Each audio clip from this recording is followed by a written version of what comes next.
Bonjour, je suis Marion de l'association Oser le féminisme de Montpellier.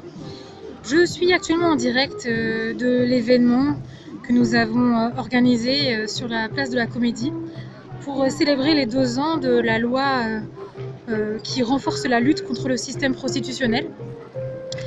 Et pour ce faire, je partage avec vous le mur des chiffres au sujet de la prostitution. Ce qu'on peut constater, c'est que ce sont des chiffres qui sont très peu connus, des chiffres qui font froid dans le dos. Aujourd'hui, notre société banalise, glamourise la prostitution.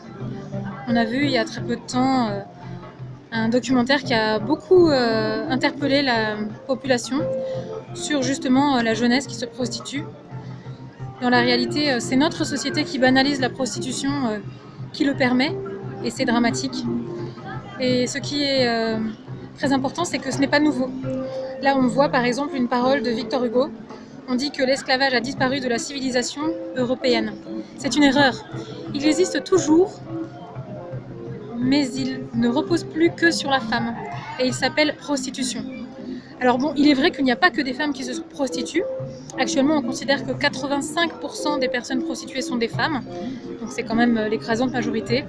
Il y a 10% de personnes transgenres, et 5% d'hommes.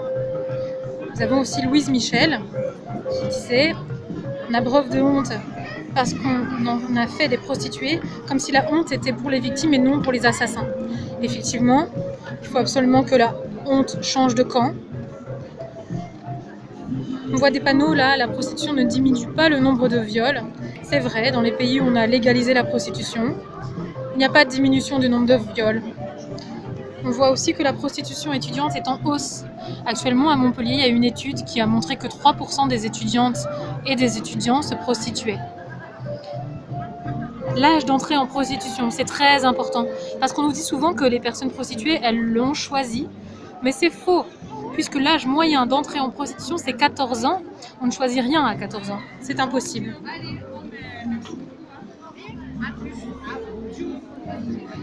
Je vous laisse lire les témoignages des personnes survivantes de la prostitution. 90% des personnes prostituées ont connu des violences dans l'enfance. Abandon, violences psychologiques, sexuelles. Stop à la glamourisation, à la banalisation. Sugar daddy, call girl, escort girl. Nous banalisons la prostitution et c'est ce qui la rend impossible. Espérance de vie d'une personne en prostitution, entre 40 et 42 ans. C'est la moitié moins que les autres humaines et humains de France. On dit que acheter un consentement sexuel, c'est acheter un viol. Du coup, la prostitution pour nous, c'est un viol tarifé, pas autre chose. Les consommateurs ne sont pas simplement des clients ou des consommateurs, ce sont des violeurs et ils achètent le consentement. Enfin, et pour toujours, la prostitution n'a jamais été et ne sera jamais un métier. La prostitution, c'est l'exploitation par des êtres humains d'autres êtres humains.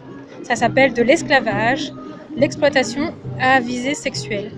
Et ce n'est pas humain.